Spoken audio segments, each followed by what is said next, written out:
I am determined to use my experience to further the cause of finding a cure and supporting other families who are going through just these hardships and being impacted by cancer. So being able to help others like that has really been a huge silver lining for me and my mom. Welcome to Flip Your Script, the podcast about life's critical turning points and how people find the inspiration and motivation to move forward and rewrite their unique stories. Produced by Media Minefield, the show is hosted by Kristi who flipped her script from an Emmy-winning journalist to a successful entrepreneur and speaker. The Maurers were like so many families, two working parents raising two kids in the suburbs. They were living a private life, and they liked it that way. That changed when the oldest child, Tate, at the time a middle schooler, was diagnosed with cancer. Cancer, of course, is a no-going-back reality that changes everything, and not just for the person who gets the diagnosis. The Maurers flipped their scripts, each in their own way. It's September, which is Childhood Cancer Awareness Month. It's an ideal time for Tate, now attending Loyola University in Chicago, and his mom, Katie, to share their story. Welcome to the podcast. Thank you for having us, Kristi. So, Tate, I want to start with you. You're in middle school at the time. You go to the doctor. I suspect it's for something that you don't think is a big deal. And what do you remember about that time? It was actually, there were a few doctor's visits leading up to it. So about 2-3 weeks before my actual diagnosis, I had some minor jaw pain that we got checked out. And they said it was nothing worse than a swollen saliva gland. So I didn't really think too much of it. All I had to do was have sour candies to help unclog it. So any kid hears that, they're like, oh, I hope this happens more often. But the pain kept getting progressively worse and worse. One day I woke up and my jaw was completely square. That's like, all right, we need to get to the bottom of this. Then they upgraded it to an infected saliva gland, and I needed to get that treated with amoxicillin.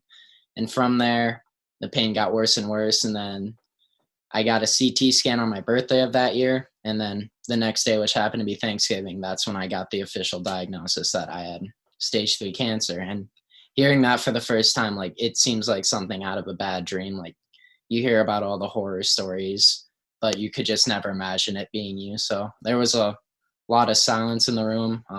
Once we asked the doctor to leave, and me, my mom, and dad just prayed that day. It was pretty heavy. It was the day after your birthday. How old were you? I had just turned 12. So as a 12-year-old, what did you know about cancer, and what did you think that meant? As a kid, you hear you lose your hair, and that's probably the biggest thing that comes to your mind. So I was really passionate about my hair then, so I was already pretty nervous about that out of the gate. We were sad enough to actually lose. It was either a grade or 2 grades below me. A student died in 4th grade to cancer, so that was one memory I had of it. The only person I was really that the connection I had, it ended very sadly. So that was one of the first things that popped into my head too. What little I know about cancer, I don't know, it just seemed really scary to know it could end like that. So Katie, you're sitting there as his mother thinking it could be all sorts of things, but then to find out that what's going on is cancer and that it's stage 3. What do you remember about that day, that doctor's office? I remember a lot of things about that day and leading up to it. So when that morning that Tate first came downstairs and his jaw was swollen, my first thought actually was, it's cancer. And the only reason I can think of that I thought that is because our neighbor across the street had just recently been diagnosed with throat cancer, and he had a tumor in generally the same area. And so that's the first thing that came into my mind. And then I quickly talked myself out of that. My husband quickly talked me out of that. Don't go to the worst case scenario. It's not that. And so for about 2 weeks, I tried to talk myself out of that. But like Tate said, as things progressively got worse for him, that nagging thought kept returning in my head. And so he had his CT scan on his birthday, like you said. And, typically when you have a CT scan, you're lucky if you hear something in 3 to 5 business days on the results of that CT scan. We got a call from the doctor 45 minutes after we left the hospital that night. And when you get a call that quickly, you know it's not going to be good news. So I immediately handed the phone to Mark, my husband, and the doctor, the ENT that we had been seeing then told Mark, like, this is not at all what we thought it was. He has a deep tissue mass in his neck and jaw, and you need to go to Children's immediately. And I think that that doctor, in his mind, like, he meant for us to go down to Children's that night. Thankfully, Mark is, he's very level-headed, and he talked with the doctor kind of like what that would look like to go that night versus the next day. And we really weren't going to lose much by going the next day. In fact, it was going to be a bigger gain for our family because we would have time to sort of prepare Tate, like, this is being escalated now, to prepare Tate's sister, Ani. We're going to be gone tomorrow. Thanksgiving isn't going to quite look like we had planned. So it just allowed us to sort of, I want to say, like, gather ourselves together. Not that there was much gathering that night, but it did give us time to just do a lot of praying before we got in the car and went down to Children's the next morning. And then being in the room to hear that news, you really don't even need them to say the words. Like, you can just tell by the expression on their face that it's not going to be great news. The doctor who initially diagnosed him, his name is Dr. James Sidman, and he's no longer with us, but I think we all consider him to be such a pivotal part of Tate's story. Just the compassion that he showed us when he shared that news, and the professionalism and the deep concern about how we were all doing emotionally at that time. I don't like to use the words that we were lucky, but we were so fortunate that someone like Dr. Sidman with that character and that integrity was the one to deliver that news to us. And I will be forever grateful that he was on call that day in the Children's emergency room. Tate, the doctors have the professional aspect of this going on, and from everything that I've heard, you were in the best hands. Your parents are making decisions that adults need to be making. You're 12, and the fight ultimately is yours. How did you get your head around that, or did you just take it as it came? The pain, the treatment, all of that, because only you were shouldering that. When you first hear the diagnosis, like, you can imagine however it's going to be, but I had no idea how it was actually going to go. Before I really started treatment, we had like a mini round, and I got through that pretty smoothly. So I was like, maybe this isn't going to be as bad as I thought. It was worse than what I thought, and it very quickly got extremely painful. I was very sick for those months. It was just pretty much take what you can get. Like, each day was going to be a grind, but you just had to hope that each day was going to be better after that. So I'd go in, I'd be in for about a week at a time, getting chemotherapy. After I'd be done with that, I'd get to go home for a day, 2-3 days tops, and then I'd spike a fever and have to go right back for a week. So it was a lot of be home for a little bit, avoid like the calm and the storm, I guess, but I'd quickly get caught right back in it and have to get through it as soon as I can. My biggest goal was just always to get home because that's where I felt safer, felt happier. But after a while, like, started to realize I needed to stay in the hospital when I had to go. That was a fight every time I had to go down there too. I didn't make it easy for them, but get down there, I'd do what I have to do and get out. I'd say my attitude definitely changed as it went along too. Beating cancer, it's as mental as it is physical. So for the first few rounds, I went in angry and very fearful, and that just wasn't going to cut it. So being able to start changing the attitude as you go along, that made it a lot easier too. But there was no planning for what was going to happen each time. Like, one day could be just a normal day chemo. The next day I have a fever and I could not get anything down. It was just, you never know what was going to happen, but you just had to hope it was going to be better than yesterday. As a 12-year-old, and with your parents and community and all these people supporting you, what went right? What did they do correctly that helped you switch your attitude from angry, why me, to, all right, we got to do this and we got to make tomorrow better than right now? I had support I'd have to actively try not to find support. Like, everywhere I went, like, there'd be people, you got this, praying for you. One of the earliest things that happened, actually, before I really started getting into treatment, there was an event held at the middle school where I got my head shaved along with almost 100 other kids, so I didn't have to go through the hair loss part of it alone. A few years later, actually, one of the teachers who was a basketball coach talked about all the weird looks their team would get because all their players were walking around with buzz cuts. But I always thought that was a cool little story. That helped me feel like I wasn't in it alone. I don't know if the viewers have heard about CaringBridge or not, but that's an amazing website and resource. Really helped out there. It was just basically a board to post updates and stuff, and just reading through like the messages of support when I was at my lowest, like knowing all those people were pulling for me and rooting for me, like that really gave me the drive to like, all right, I'm not just beating this for me. I got people who really want to see me pull this off, really want to see me be healthy again. So that was just like extra support there. Those were huge for me. The doctors and nurses, like, it's one thing to be like a medical professional. It's another to like really make us feel like we belong there. We jokingly say Children's was basically our second home for those 4 months. They treated us like we were guests, not just patients. And like that kindness when I needed it the most was like just another huge part of what got me through that. One of the biggest like moments, I guess, is I don't know how this guy got by. My mom was basically on guard duty whenever I was in the hospital, but a stranger came into my room and he really did give us so much hope that day. His name was Andy, and his son had actually just recovered from the type of cancer I had.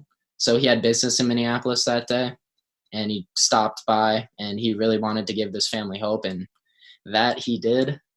His son had just had his Make-A-Wish granted, and I hadn't even thought of it up to that point, but like saying like, oh, you better start thinking, like, instead of thinking about the machines and the poison getting pumped into me, I got to think, maybe in a few months I could kick it in Atlantis or something. And that's where I ended up going. But just knowing that there was something like real light at the end of the tunnel, like that also made it doable. It wasn't all sunshine and rainbows, obviously, but like knowing I had something to work for, knowing there was like I said, light at the end of the tunnel, that really gave me like the drive to get through it. There's something about the mindset of the short term. You said earlier, tomorrow is going to be better than today. So there's a short-term goal, but then this long-term goal in thinking about making plans months down the road. There's so much hope there. I love that. Katie, I want to turn to you, and I haven't said it up until now, but you are a media minefield on the executive team at the company. I know you quite well. And I also know how much you hate the public spotlight. And that's not where you like to play. And this whole Tate Maurer cancer fight turned into a community-wide event, a statewide event. You're on the news. Since then, you speak about this. How uncomfortable was that, or was it helpful because you saw how much all of that support was really encouraging Tate? It was at the same time uncomfortable and helpful, all wrapped into one. I never envisioned that this would turn into a sort of spotlight speaking situation, nor did I ever want it. You know me very well. But I think that, a flip your script moment for us came shortly after he had finished his treatment, and I was asked to share his story for a fundraiser for a small charity. And, I wrote it all out and delivered it. And it was really as soon as I was done delivering the story that I realized how powerful it was. And I knew then that we would continue to share his story and raise as much money as we could so we could help other families who are facing childhood cancer. And it grew from there into many different branches. And this is the one area where I'll be in the spotlight as many times as it takes, as long as we can continue to help people. Was it hard to take the help yourself? Was it hard to have people raising money and shaving heads and all of that, and then giving you financial help in this? Because Midwesterners in general aren't really excited about taking help, but really excited about giving help. It was really, really hard. First, and I think you started out by introducing us this way, we're a pretty private family. And so not only are people hearing kind of intimate details about our family, and I was pretty open about Tate's journey on CaringBridge because I wanted to be specific about what people could be praying for. So I shared a lot on there. And so people knew what was going on with us. And I was blessed to have such incredible friends at that time that a benefit was set up really without me even knowing any of the details about it. But even before the benefit, people are offering to do so much for us. And like, I was a hard no. Like for the first several weeks, I'm like, no, we've got this. We're fine. But as things progressed so quickly downward for Tate, like it was just clear that we were not going to be fine on our own. And like accepting that help, I learned was a way for me to help other people and give them something to do for us. Like it made them feel better and obviously helped us along the way too. And like, I'm talking like basic things of like making sure that I actually had food to eat in the hospital because I wasn't eating anything. Or when Tate was kind of a couple of times at his sickest points, like he would have such high fevers that his pillows would get really hot, or he would get sick and the pillow would need to be washed. And like I had one friend who actually went to Macy's and bought him a brand new down pillow so he would have a fresh, clean pillow in the hospital. And so like things like that like you don't expect from anyone, and it's just so hard to ask for help and accept help, but people who went out of their way to do things for us to make his journey a little less harrowing, like it's amazing and it's humbling and it's so powerful to know that you're not alone in something that's so terrible. The power of community. Yes, absolutely. And people that we didn't even know. His Caring Bridge site had so many hits and people were sharing it in their community. There were people in other countries who reached out to us on Caring Bridge and sent their prayers that way. There were many church groups across the country who were praying for Tate, who had never met us or him at all, but just, he got added to a prayer chain. And those messages and those prayers, like for all of us, were so powerful to know, like there are literally thousands of people who are pulling for us right now. And it was like, there's so much power in that when people come together and lift people up, whether that's through prayer or through action or whatever it is, just that power in coming together and supporting people is incredible. Well, that's a really good tangible takeaway, because I think all of us get messages or see things on Facebook, or you hear of a friend who's sick and you see the Caring Bridge. And I always think they don't know me, I shouldn't write. But what both you and Tate are saying is send a message. People are reading them. And some days that's all there is to do and to hang on to. Absolutely. And I think, what this is speaks to one of Tate's like moments of like when his script sort of flipped. So I'm going to pass it to him so he can talk about what that means to us. I guess like learning to help others, that was a really defining moment for both of us. So learning like firsthand how important it is to really help others when you know they are suffering, that can just make such a difference in their lives. I know firsthand how important it is to receive compassion, prayers, and generosity from people you know and complete strangers. It was absolutely crazy the things people did for us. Like I said, almost 100 kids shaved their heads with me. The encouraging notes on my Caring Bridge site. Every day, people flying across the country to surprise me at my benefit. We were just blown away by all the support we received. And it takes character to really step up like that and make a difference. And something we both learned is you've got to show up even when you're busy, even when it's easier to look the other way, even when it's easier to let someone else take care of it. You just have to show up every single time. And all that, along with learning like the importance of hope, was a really big part for me in learning to speak for the Leukemia and Lymphoma Society and their Pennies for Patients program, like knowing how important it is to help others and give hope. Taking that, I have been able to go across the Minneapolis area for the last 6 years, speaking at different elementary and middle schools. I help them understand what blood cancer is, which you'd think kindergartners would have difficulty understanding what stage 3 Burkitt lymphoma is, but when you figure out how to talk to them, like they grasp it just as quickly as even medical professionals can. Like they really latch onto it quickly and like they develop empathy over it really quickly, which is just so amazing to see. And then these kids, I also tell them like how they can help kids just like me and kids all across the country like really beat it. And it's just so inspiring to see, connecting with them. I do segments where I just take their questions and just hearing like what they want to know. They always ask me what position I played in football. It was a running joke for us. And through that organization, I last fall received a Lifetime Achievement Award from the Pennies program. The schools that I spoke at over the past few years collectively raised $250,000. And like, I didn't really keep a tally. I just like, oh, I get to go to these schools this year. Sweet. And just like hearing that number, like it was really staggering. Like I was brought to tears hearing that. It was just like so amazing to know like this little thing I'm doing, just sharing my story with cute little kids across the state, like is making this big of a difference. And sure enough, someday those kids are going to start seeing me as a boring adult and I'm going to have to shift my audience. But I am determined to use my experience to further the cause of finding a cure and supporting other families who are going through just these hardships and being impacted by cancer. So being able to help others like that has really been a huge silver lining for me and my mom.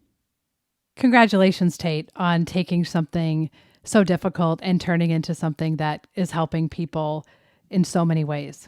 I heard you say in an interview, it was in a news interview that I watched from years ago, and you said that you were glad the cancer happened because it made you a better person, which is a really shocking and profound thing to hear a kid say. And now that you're an adult, looking back on that, do you still feel that way? Oh, 100%. Like, you're obviously not going to be like, oh man, I just wish I could go get cancer and get the lessons from it. But looking back on it, I know I wouldn't be half the man I am today without having going through such a tough time. Like all that adversity, like it's a bit cliche, but like adversity really does build character. And like being at that low point for so long and just knowing what strength you have and what I took away from that.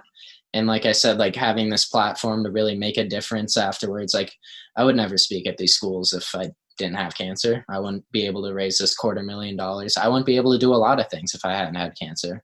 So instead of looking at it as just a super dark 4 months and letting cancer define me, I flipped the script and decided to define cancer and really show people what hope is and really show people what a cancer survivor can look like and try to rally people to that. Like all the people I've met after having cancer or through having cancer, all the opportunities I've had, I wouldn't trade them for the world. Tate, you know, what moms do is they brag about their kids. It's just a thing that moms do. And your mom talks about you. And I think hasn't been even selling you as fantastic as you are, because that is really impressive what you've said and how you've changed your mindset around it. And that you brought it up earlier, but I think it's really interesting, this football. You didn't play football until after you had cancer because of video games, which all of us parents that are like, don't you play enough video games, hear your story and they're like, shoot, there's something good that can come out of, you know, playing 2K all the time. So talk about that a little bit, because it is one of these things that came out of cancer that who would have expected? Yeah, that one was a funny story. So to set the stage for my football career, it was pretty much 2 years of arguing about it. Probably since 6th or 7th grade. I don't know. I got Madden and I was like, oh, this game's fun. And then I do like football in the backyard.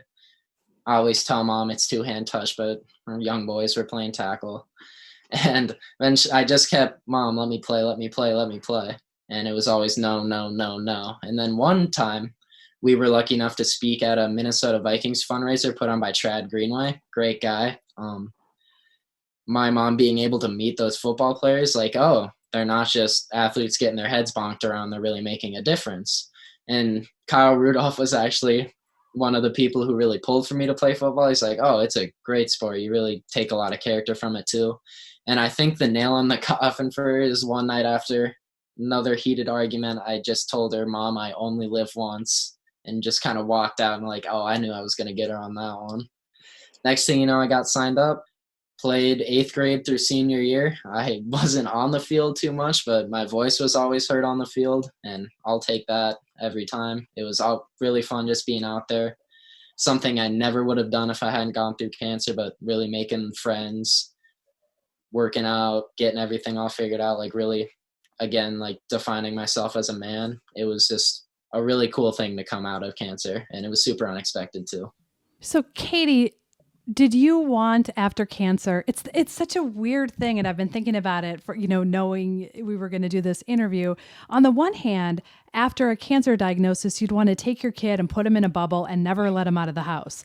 And then on the other hand, you want to let them experience whatever they possibly could ever experience in the whole wide world, because you just never know when there is no tomorrow. How did you balance that?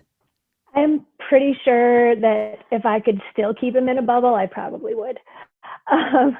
But time has a way of kind of soothing the sharp edges.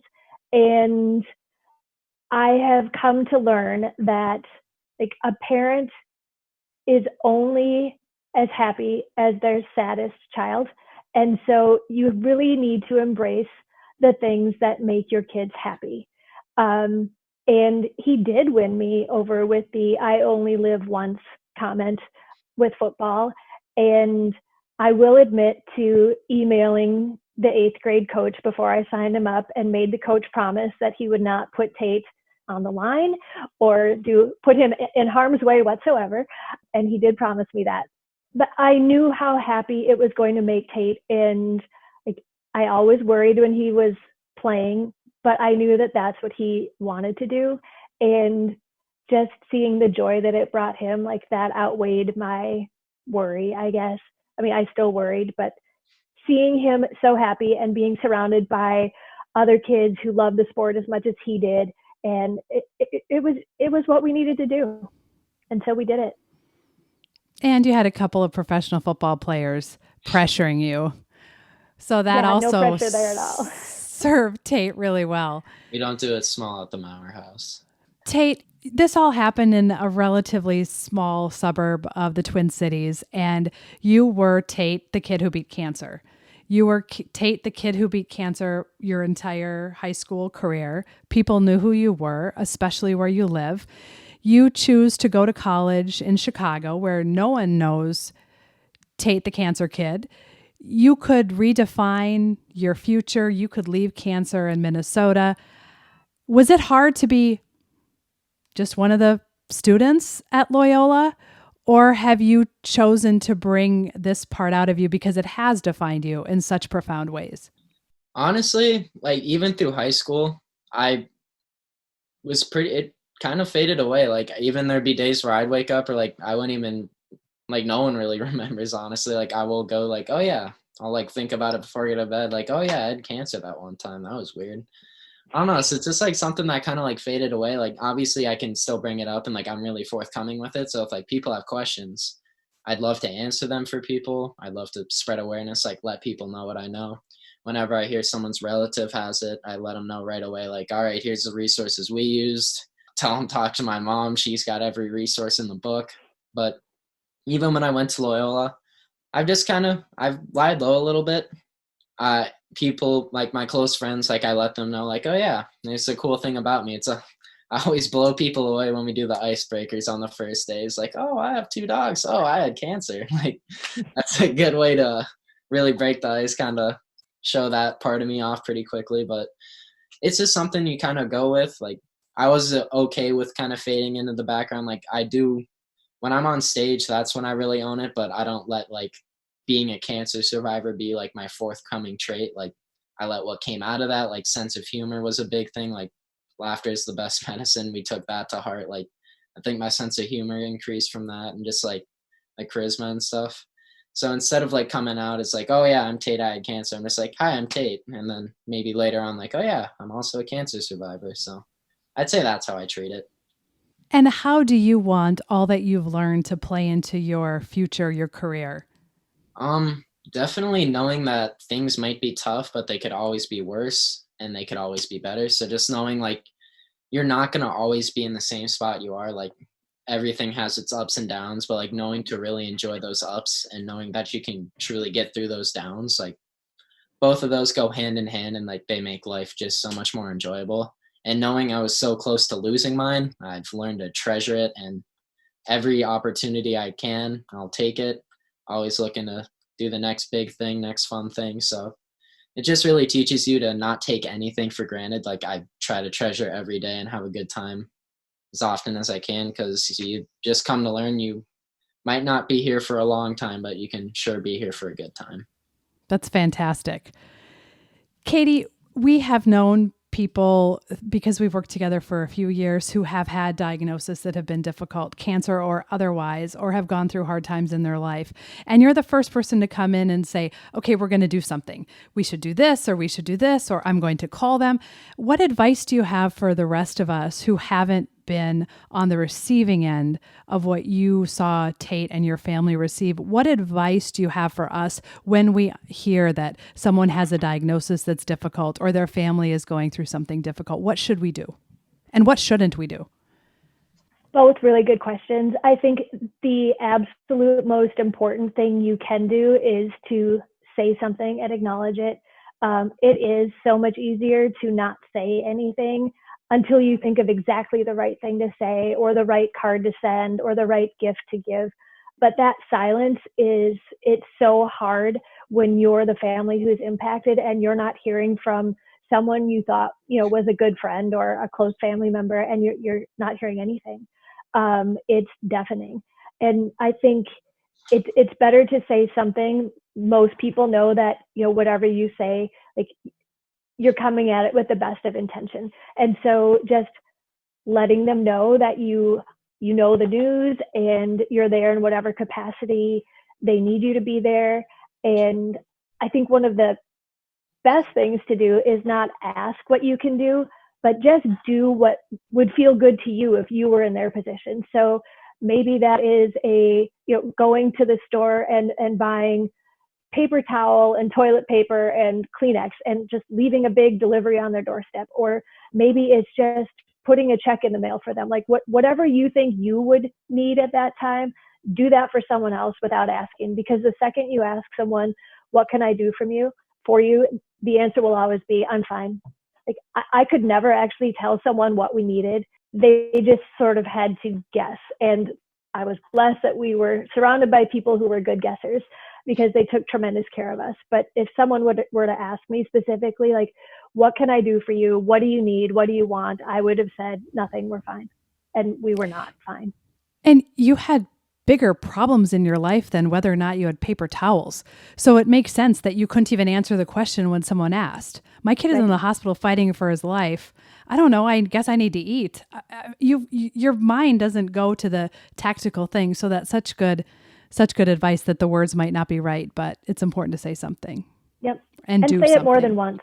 Letting them know throughout the entire journey that you're there and you're thinking of them. I had one friend who texted me every single day, and she never expected a response from me, but she texted me every single day to either let me know that she just said a prayer or that she was thinking of Tate, just something. But those texts meant the world to me.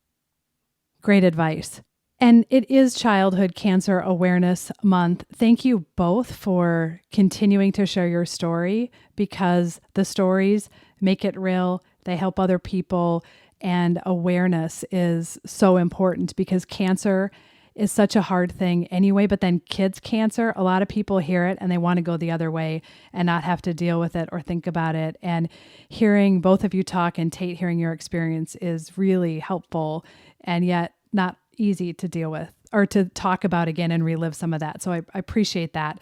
I want to end with asking you what we ask everyone at the end of the podcast. Is there a quote or a scripture song, something that motivated you to flip your script during the dark days when you weren't sure if tomorrow was going to be better or worse than today? So for a few years back in elementary school, my mom would just take me and my sister to school, so we didn't have to take the bus and we could sleep in later. Absolute wins there. But something she'd tell us every day when we get out of the car, just kind of in passing, it was never like a big moment, but she'd always say, do something nice for someone today. And whenever we'd get home that night, she'd ask us what we do, and we'd both either try to scramble to come up with something, or we'd be able to brag about what we did do that day. But that's something I still try to think about each day. Like, it doesn't have to be something life-saving, game-changing, just like a little thing like, oh, you held the door for someone, you helped someone out with their groceries. Just like those little things they make you feel good and they make them feel good. And it's just little things like that I don't know. It's just something I try to do in my life every day. And another thing I've learned along the way is if you can go above and beyond for someone, then you should do it.